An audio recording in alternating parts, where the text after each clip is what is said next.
The first time I saw Kira Slade, she was eating something called a sandwich with one hand while simultaneously filling out xenobiology certification forms with the other. This should have been my warning. My name is Vortesh, and I am what humans might call a professional idiot. At least, that is what I became the moment I opened my mouth in the station cafeteria on Outpost Helix 9. You see, in my defense, I come from a proud warrior culture.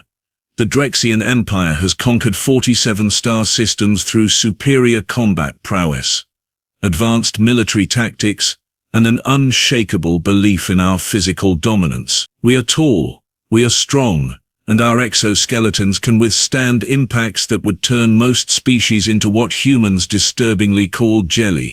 Kira Slade stood maybe 5.5 feet tall. She had brown hair pulled into something she called a ponytail, which seemed inefficient for combat. Her species has no natural armor, no venom sacs, no psionic abilities. They are, by all measurable standards, the softest species in the Galactic Council. So naturally, when she corrected my sparring form in the training bay, I laughed. Big mistake. Your stance is wrong, she had said, not even looking up from her datapad. You are putting too much weight on your forward left leg. Anyone with basic training could sweep you in under 3 seconds. I stopped mid-practice strike. Around us, several other species paused their training to watch. The Centauri twins, Blix and Nox, exchanged what I now recognize as knowing glances. Even Gorsa, our Cromnian security chief, made a sound that might have been a warning growl. I ignored them all. "Excuse me?" I said, letting my translator carry the full weight of my incredulity. Did the fragile little human just attempt to give me combat advice? She looked up then.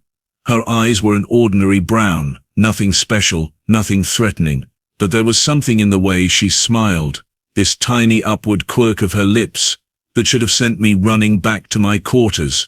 "Fragile?" she repeated, and there was this delicious layer of amusement in her voice. "That is adorable.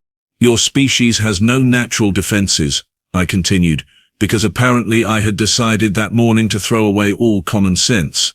"You are slow, weak, and according to our databases, you die if you get too hot, too cold, too wet, or sometimes just randomly for no reason at all. We also invented nuclear weapons before we invented space travel," she said cheerfully, setting down her datapad. "But sure, let us focus on the no natural defenses thing." The Centauri twins were actively backing away now. "I challenge you," I declared, spreading my arms wide. This was traditional Drexian custom, a formal challenge, witnessed by others, to settle disputes through honorable combat. Full contact sparring.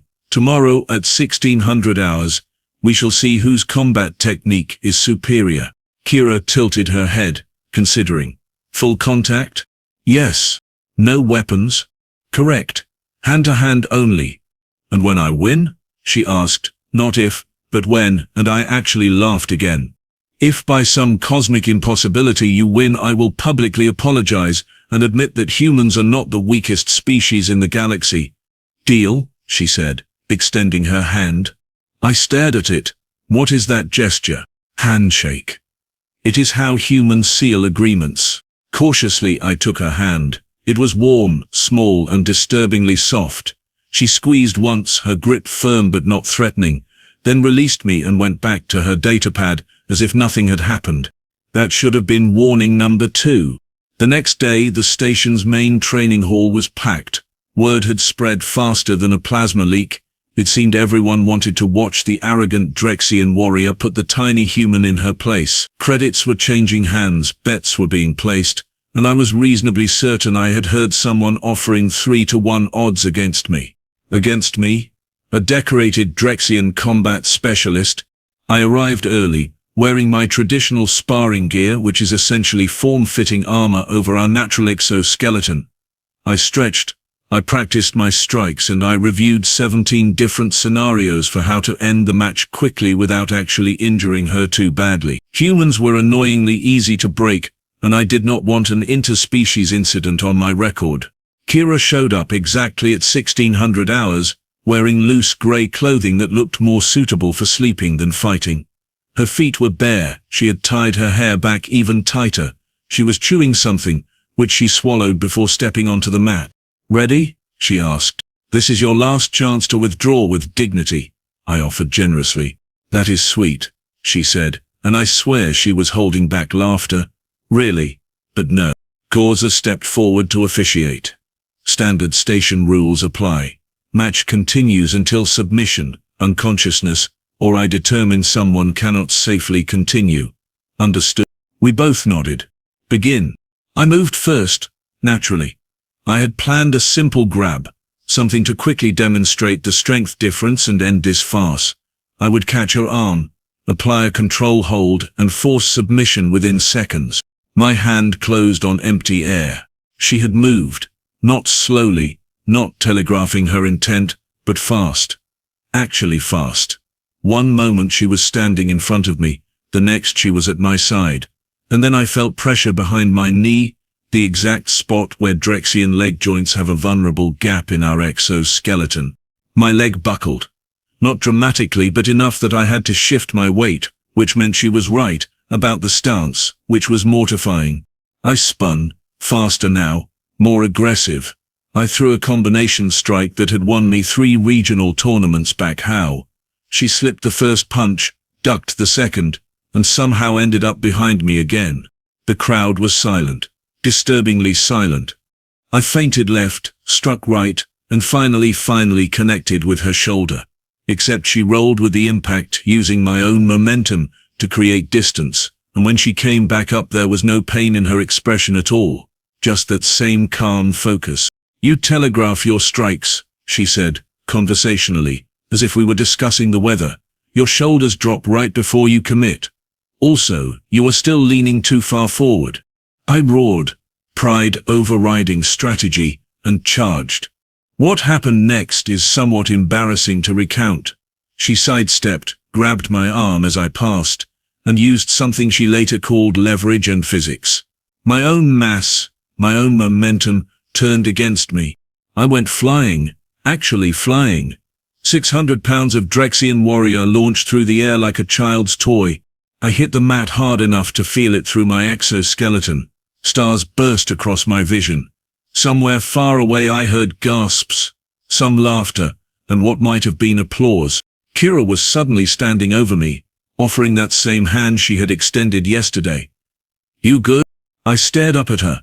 What just happened?" "Judo throw," she said simply. "Want to go again? Or should we call it?" My pride said continue. My ribs, which were sending urgent pain signals to my brain, suggested otherwise. But I am Drexian, so naturally I stood up. This time I was careful. I watched her stance, her weight distribution, the way her eyes tracked my movements. I attempted 4 different attacks, each more technical than the last. She countered all of them, not with flashy moves or unnecessary flourishes, but with efficient, practiced technique. When I tried to grapple, she targeted joint weaknesses I did not even know I had.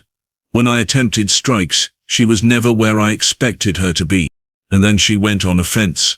It was like being caught in a storm. Fast, relentless, precise. A palm strike to my chest plate that rang like a bell, a sweep that took my legs out. A joint lock that sent pain shooting up my arm so intense I actually made a sound that I will deny until my dying day. "Submit?" she asked, her voice still calm, still friendly. "Never," I gasped, "because I am stupid." She applied more pressure. My arm felt like it was being slowly removed from my body by someone who was very patient and very good at their job. "Submit," she said again, firmer now. My pride warred with survival instinct. Survival won. I submit. She released me immediately, stepping back with her hands raised. Good match. I collapsed onto the mat, breathing hard, my arm throbbing, my ego shattered into approximately 7 million pieces. The silence in the training hall broke into noise. Voices, laughter, the sound of credits changing hands with more enthusiasm now. Someone, I think it was Blix, was whooping with joy. Kira grabbed a water container, drank deeply, then offered it to me. I took it with my functioning arm. "How?" I managed to ask. She sat down cross-legged beside me, still barely breathing hard while I felt like I had fought a battle mech. Humans are not strong individually, she said. So we got really good at using technique, leverage and strategy. We have practiced fighting each other for thousands of years. Judo, jiu-jitsu, wrestling, boxing, Muay Thai, Krav Maga, Sambo, and about 100 other martial arts. We turned our weakness into a weapon. You made it look easy, I admitted. It was not, she said, surprising me. Your reach is longer, you are stronger, and that exoskeleton made every strike feel like hitting stone. In a straight brawl with no technique, you would destroy me. But fighting is not about being the strongest. It is about being the smartest. Gorza approached, her massive frame blocking out the overhead lights. Well fought, both of you. Kira, that was exceptional. Vortesh, you showed courage in continuing after the first throw.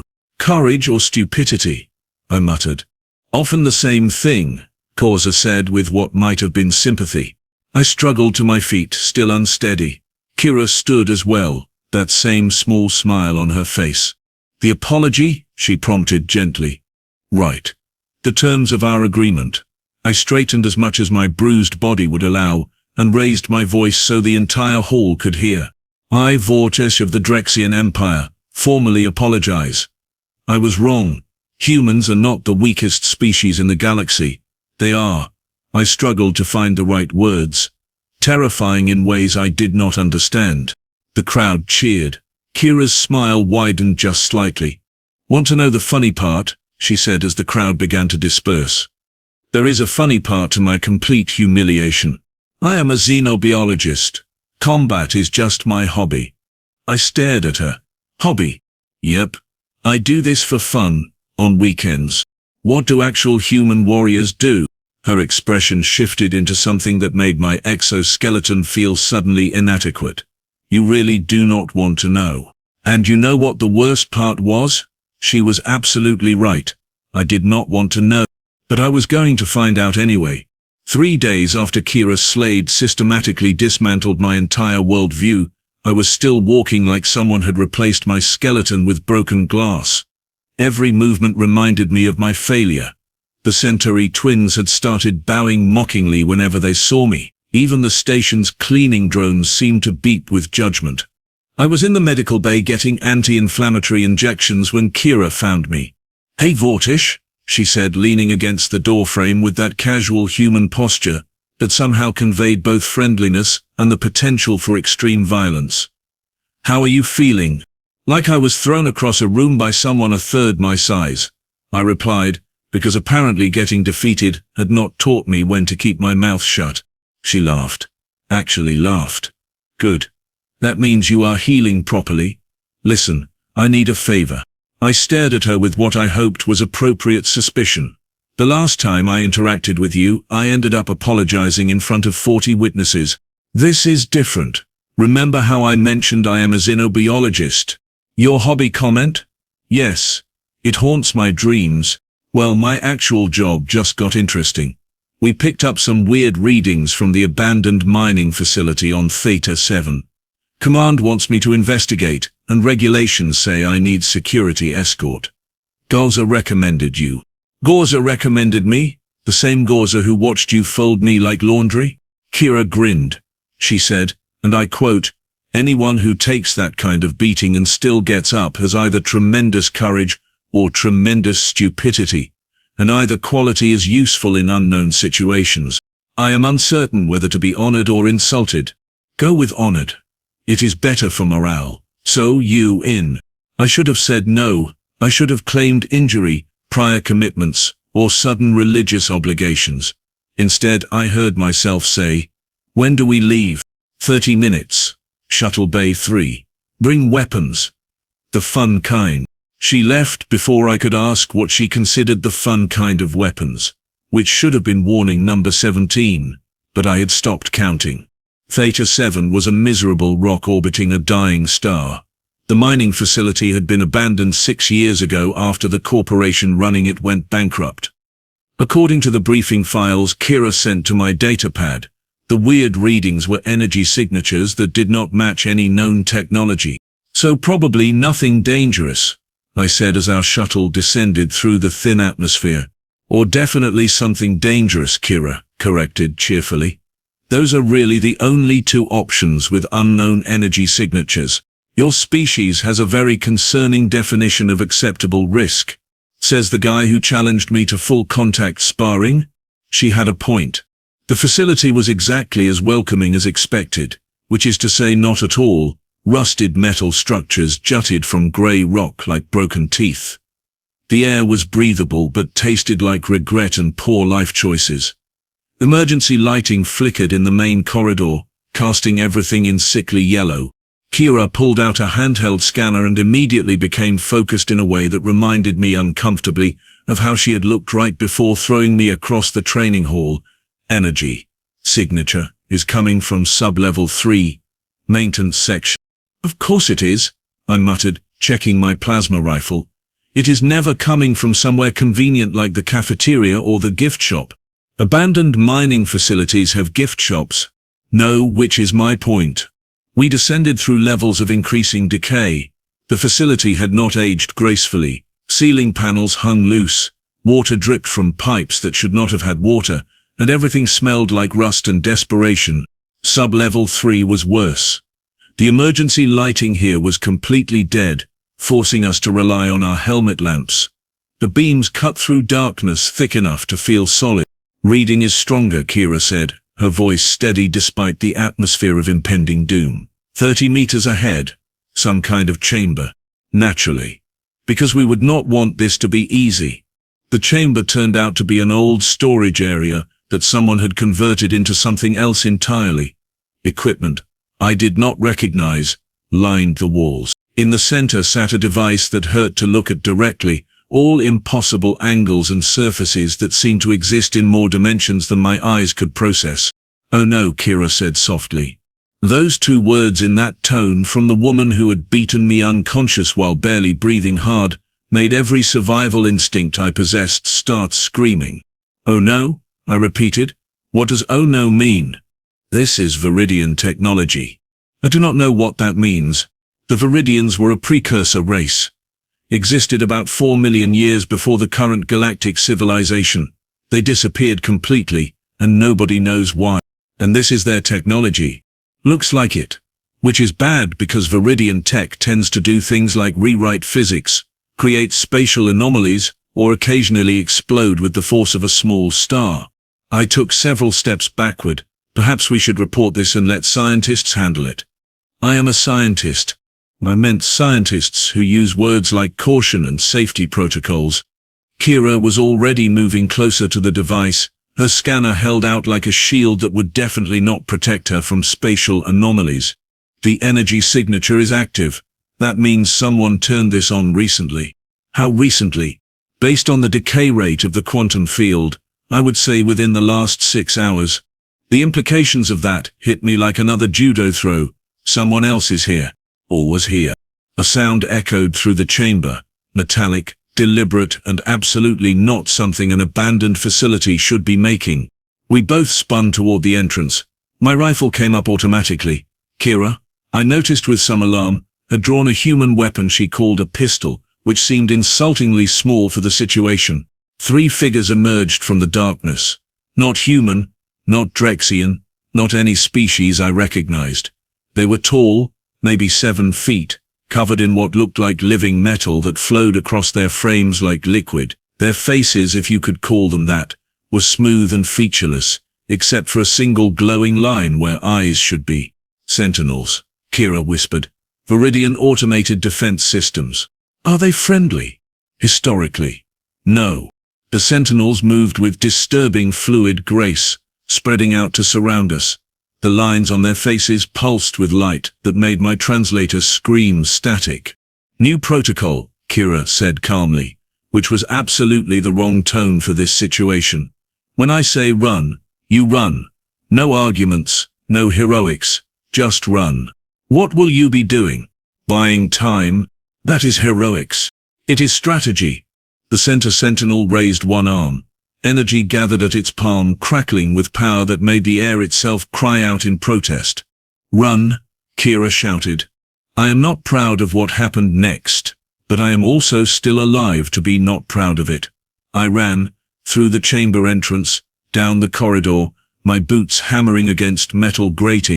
Behind me, I heard the distinctive crack of Kira's pistol, followed by an explosion that shook the entire sub-level. I glanced back long enough to see one of the sentinels stumbling, its liquid metal exterior rippling like disturbed water. Then Kira was beside me, moving faster than should be possible. "Keep going. They are right behind us." More energy blasts lit up the corridor. One missed my head by centimeters, melting a hole through the wall that definitely violated several safety regulations. "How did you hurt it?" I gasped, my lungs burning. "Explosive rounds? Turns out Viridian metal does not like rapid kinetic expansion. You brought explosive rounds to a scientific investigation?" "I brought them to an unknown situation. There is a difference." We burst into a side passage. Kira grabbed my arm and yanked me into what looked like a maintenance closet, slamming the door behind us. She made a quick gesture for silence. The sentinels glided past seconds later, their footsteps making no sound at all, which was somehow more terrifying than if they had been loud. We waited in darkness that smelled like lubricant and fear. Kira's breathing was finally elevated. I noticed with some satisfaction, even humans had limits. "Okay," she whispered. "New plan. The new plan is to leave, immediately, at high speed. We cannot. Those sentinels will hunt us down. They are programmed to eliminate unauthorized biological signatures, and we are extremely unauthorized. Then, what do you suggest?" Her smile was visible even in the darkness. "We turn off the device. The device that might rewrite physics or explode like a star. That is the one. This is the worst plan I have ever heard." "You have a better one?" I did not, which was infuriating. We made our way back through maintenance tunnels, moving slowly quietly, while Kira's scanner tracked the sentinels' movements. The machines were searching the facility in a pattern that suggested distressing intelligence. "How do we get past them?" I asked. "We do not. We go under." She pointed to a ventilation shaft. "Standard Drexian warriors do not fit in ventilation shafts." I mentioned this. "Then lose some weight," she said, already prying open the grate. What followed was 15 minutes of the most undignified crawling of my life. The shaft was narrow, dark, and made sounds that suggested structural failure was not just possible, but imminent. Kira moved through it like she had been born in ventilation systems, while I scraped my exoskeleton against metal with every movement. We emerged in the storage chamber, behind the Viridian device. The sentinels were nowhere visible, which meant they could be anywhere. "How do we shut it down?" I whispered. Kira studied her scanner, then the device, then made a sound that indicated she had found something interesting or terrible, and with humans those were often the same thing. "There is a power coupling at the base. If I can disrupt it, the whole system should deactivate." "Should? Probably. Maybe. Honestly, I am making this up as I go." "That is not reassuring. Would you prefer I lie?" Before I could answer, the sentinels returned. All three of them, moving into the chamber with synchronized precision that suggested they knew exactly where we were. "Change of plans," Kira said, standing up. "Cover me." "With what?" "Your gun. The plasma rifle you have been carrying this whole time." "Right. The weapon I had somehow forgotten about during the ventilation shaft crawl." I opened fire. Plasma bolts lit up the chamber, striking the nearest sentinel and causing its liquid metal surface to bubble and crack. It stumbled but did not fall. The other two returned fire with energy weapons that carved molten lines across the floor. Kira was already at the device, her hands working on something I could not see. "Keep them busy for 30 seconds. 30 seconds had never seemed longer. I fired, moved, fired again. The sentinels advanced with mechanical patience. One of them caught my shoulder with an energy blast that sent pain screaming through my nervous system. 20 seconds, Kira shouted. My rifle was overheating. Warning lights flashed across my helmet display. I switched to burst fire, trying to make each shot count. A sentinel lunged at me, moving faster than before. I barely dodged, its metal fist cratering the wall where my head had been. 10 seconds. The Sentinels were converging on Kira now, recognizing the real threat. I threw myself at the nearest one, using mass since I lacked her technique. We went down in a tangle of limbs and liquid metal that burned where it touched. "Done," Kira yelled. The device made a sound like reality breaking, then went silent. The lights in the Sentinels' faces flickered, dimmed, and died. The one I was wrestling went limp, its metal freezing into solid form. I shoved it off and stood, shaking. "Is it over?" For now, Kira was breathing hard, sweat visible on her face. "We should leave before backup systems activate or something else terrible happens." Something else terrible? Abandoned Viridian facilities have a habit of self-destructing once the main power goes down. We ran, again, through corridors, up levels, toward the surface, while behind us the facility began making sounds that strongly suggested imminent catastrophic failure. Our shuttle was exactly where we left it, which felt like the first piece of good luck in this entire nightmare. We launched just as the facility erupted in a pillar of light that would probably be visible from orbit. In the safety of space, with Theta 7 shrinking behind us, I finally allowed myself to relax. "You know," I said, "when you asked for my help I thought it would involve scanning rocks or cataloging alien bacteria." Kira laughed, the sound bright and genuine. "Where would be the fun in that?" "Fun? You consider that fun? You survived your first field mission with a human. Congratulations. First, there will be more." "Oh, definitely. Gorza already approved our team assignment. Apparently we work well together." I stared at her, this small, terrifying, absolutely insane human who had defeated me in combat and then dragged me through an adventure that nearly killed us both. "You are going to make my life very difficult, are not you?" She grinned.